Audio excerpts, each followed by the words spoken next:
the truth will come out. This is why, honestly, conspiracy theories, for the most part, those conspiracy theories, they're not. You can't keep secrets any longer. You just cannot, you know?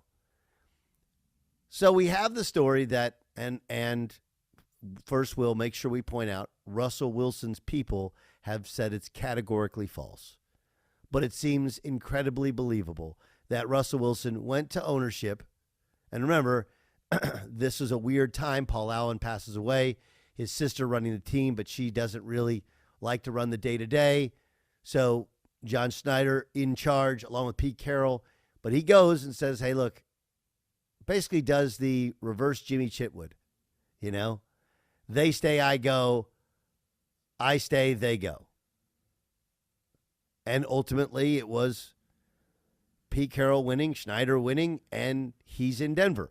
The irony to it is, or the interesting part about it, is that the coach that he apparently wanted is Sean Payton, who's now his coach in Denver. Who, oh yeah, by the way, the truth is, it wasn't like it was Russell Wilson that made Sean Payton want to coach in Denver. Matter of fact, it feels like, yeah, I want to coach Russell Wilson, but he's going to have to do it my way, not the way he wants to do it. Look, all of this is completely believable. You guys have listened to Colin, so have I, for years. He was the first one to point out, hey, Russell might want to go to a big city. This is who Russell is. Okay? All of the exposure of Russell Wilson, the phony, is something that most people in the league knew existed for a long time. I was with another quarterback once that was like, look, I think Russell Wilson's good, but dude, just complete and total phony. Between the Broncos country, let's ride, and everything around this year, you know, where he's got his own throwing coach there and he's not throwing the ball well. Like, look, dude, if you're going to have your own throwing coach, great. You know what you should probably do? Throw the ball better than you threw the ball this year. These two things can both be true. Nathaniel Hackett can be completely over his head in regards to being a head coach in the league, and your play can fall off a cliff. Fall off a cliff. I always find it interesting when a coach has been really successful with a quarterback and a quarterback wants to do more, and the coach, like, do you not think that if they thought Russell could win games on his own, they would have let Russ cook? Like, Pete Carroll doesn't want to run the football because he's some Neanderthal stuck in the 1980s, like, just run the ball, 3 yards in a cloud of dust. Only 3 things happen when he's not Darryl Royal. Only three things happen when you pass the ball and 2 of them are bad. No. Again, this is, like I said, about head coaching hirings and GM hirings. The only unforgiven sin in professional sports and frankly in collegiate sports is losing. You think Pete Carroll wanted to lose? He thought the best way to give you a chance to win games is to run the football. Shorten the game. And then end of the game, you got a chance to win it. And that formula generally worked. The Seahawks were way better in terms of the results than they were on paper for years, even after the Legion of Boom. You know? So I sit here and think none of this surprises me. Russell has been a fake supporter of Seattle for years, and comes over and does the cheese ball stuff. And only the difference with Russell being a phony, I didn't say Russell was a bad quarterback. Now, I have no idea what he has left. It sure looked like either he was out of shape and didn't work, or his talent had fallen off a cliff, or whatever it was. It was bad. But now Sean Payton's your coach. Be careful what you wish for. You might well get it. He tried to off Pete Carroll, and it didn't work. And, oh, yeah, by the way, it didn't work. And he leaves, and they go to the playoffs without him? Like, that's the ultimate FU is, hey, dude, we didn't actually need you. We went to the playoffs without you. We trade you for picks and a couple of nondiscrete players, right? and we end up winning without you. That's the beauty of sport. I mean, it's just an unbelievable trade by the Seahawks, who are laughing all the way to the Broncos' first-round pick this year. This has been a year in which Russell Wilson's really been exposed as not being authentic. Like, that's one of the things about Aaron Rodgers I've actually always liked and kind of appreciate here.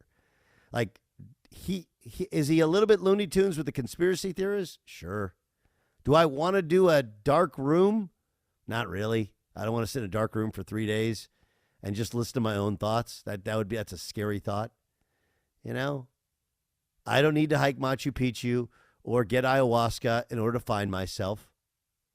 On the other hand, I do feel like the searching for greater meaning, the searching for inner peace, like these are real things. There's a real tangible, like, I didn't like that he lied about the vaccine thing, but his pushback against authority is a real thing. It's his personality. It's who he's always been.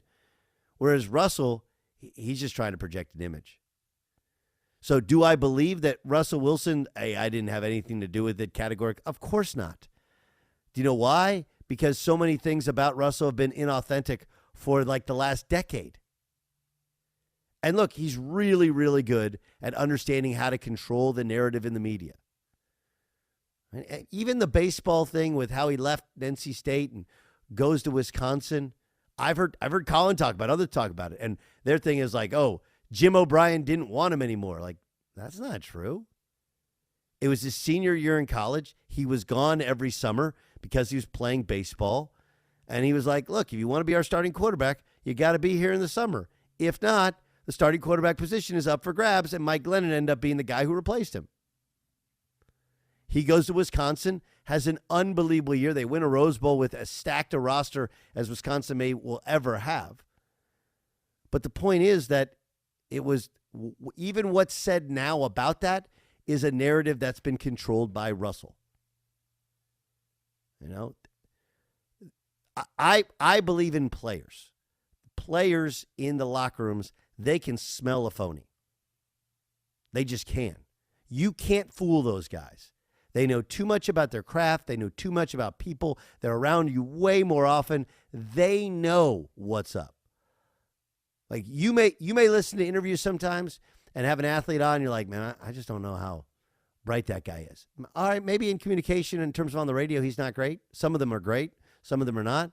But almost all of them are menses when it comes to their sport, their craft. Just like you are in your sport, your craft. Right? If you're in finance, I'm going to ask you about finance. You could go off for tangents days. If you're in construction, I could ask you about things like I don't know anything about. Same thing with football. And those guys are smart when it comes to football and people. They get it. And look, the Legion of Boom, they couldn't get down with the guy. There were no tears of sadness when he left Seattle. All of this is getting exposed as he was handled with kid gloves. He was babied. He got everything he wanted except to call the plays the way that he wanted. And his pushback was he tried to get the coach and the GM fired. They shipped him to Denver, that everybody thought had a ready-made team with a defense and position players where you compete for a Super Bowl, and they completely flamed out. It's okay to blame it on Nathaniel Hackett on some level, but at least a portion of it has been the exposure of who Russell Wilson really, really is. Now everybody knows. Now everybody knows you wanted Sean Payton. Now you got Sean Payton. You got 3 more years guaranteeing your contract. There's nothing they can do for a couple more years.